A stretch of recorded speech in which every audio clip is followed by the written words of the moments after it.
I live in the Poconos in northeast Pennsylvania, and we used to have snow there. This year we haven't had much of it, but we usually have a good 3 months of snowy landscape. And outside my back window door, my patio door, is a cemetery, and my next door neighbor is a horse trader, so that he has a fence against the cemetery.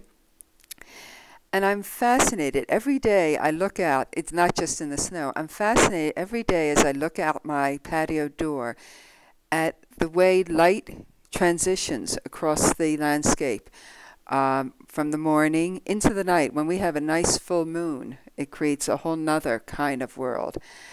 This was a late afternoon when the sun was very low, and it was going through the fence and creating these textures on a textured snow. The snow was an older snow, so therefore you had a lot of strange elements in it that you can't see again in this low resolution photograph, but it was very granular, so that I believe that actually in one of my pieces of fiction I talk about looking at sand and how it's the shadow between the sand that defines our way of being able to see sand, that the grains of sand can be defined by the shadows between them.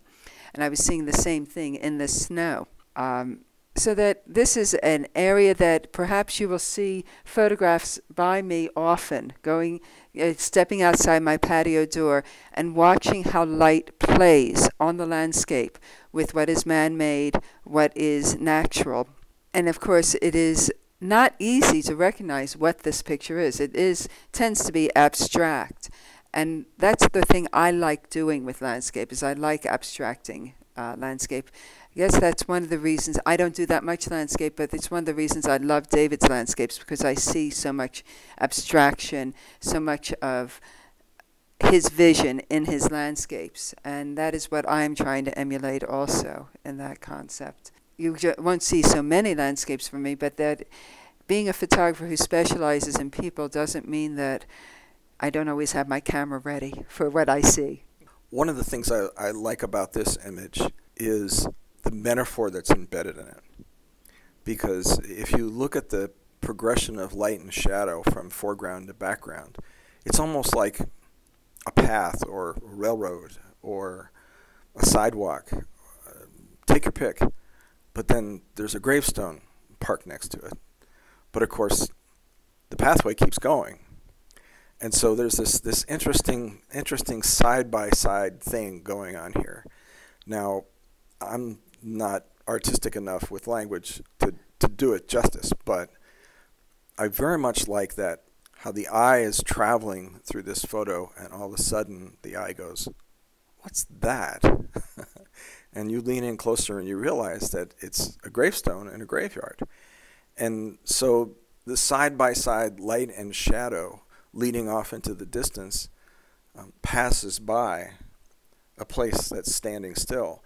And I just think that those two things together, three things together, pardon me, really work in this image. And I don't think the image would be nice if it didn't have the element of the graveyard in there. But I think with the gravestone in there, and of course a very old one, and one can see the name, that it really makes this a unique image, and one that gives you a lot of reason to let your eye roam from front to back and left to right.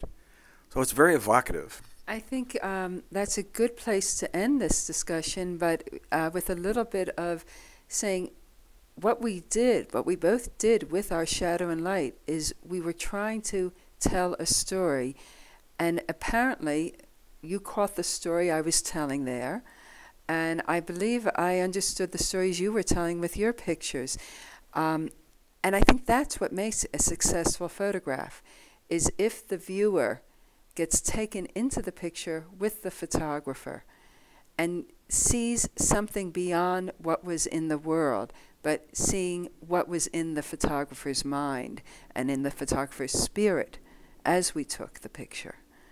And I'm very flattered that you saw that you saw my sense of infinity. I don't know what I believe about infinity, but I know what I believe about artistic expression of infinity, or of life going on, or all those other philosophical issues, whether life goes on here or there or wherever. Photographically, it does. I was trying to think of a way to wrap this up, and it occurred to me as you were speaking. I was listening to a radio show last night, and the journalist was interviewing Roseanne Cash, who is the daughter of Johnny Cash. And she's an artist and is very much into discovering the world. And she said that she's always looking for the veil to be lifted. And I thought, oh, I could never have said that, but boy, I appreciate it. And that's the way I feel about both of our bodies of work, is that you're seeing the veil lifted for a moment, that you see into something that you couldn't have seen before. And that's what motivates me in creating images, and I certainly see it in yours. I couldn't have said that better. That's beautiful. I think that I often hear the question, is photography art? And my question is painting art? Is a house painter an artist? Is it the media that makes the art? Or is it what the heart of the wielder of the tools is doing?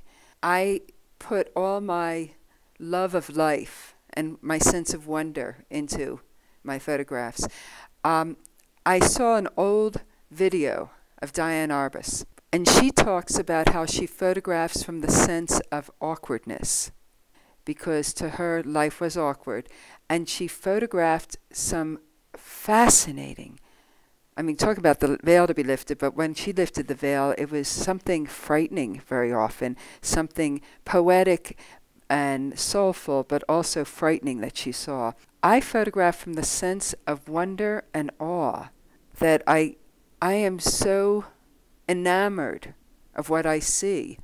And as long as I can continue to lift that veil, as you said, life is amazing to me, and I think that is what art is about. Yeah, I agree. It's that sense of discovery and sense of wonder that's motivated me since I was very small, and I'm always looking into things and seeing what there is that's new to discover. And the photography to me is a way of seeing into things that's unique. That the camera and the photographs that one creates, you can't see into some things.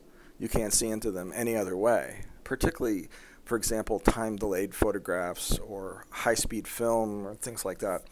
And so there are ways of seeing that go beyond just standing there.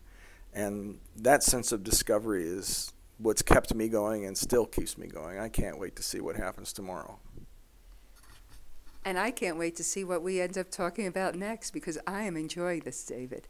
This is going to be quite an adventure. I look forward to exploring the world through your eyes and seeing what talking with you is going to pull out of me also. This is going to be an interesting ongoing series for me and for us, I hope also for our listeners. Yeah, thanks very much. I agree with what you just said. I think this is an exploration. I hope that everybody who's listening is looking forward to it as much as we are. And I hope you will give us your comments and talk to us about what it is that you see. Thank you very much.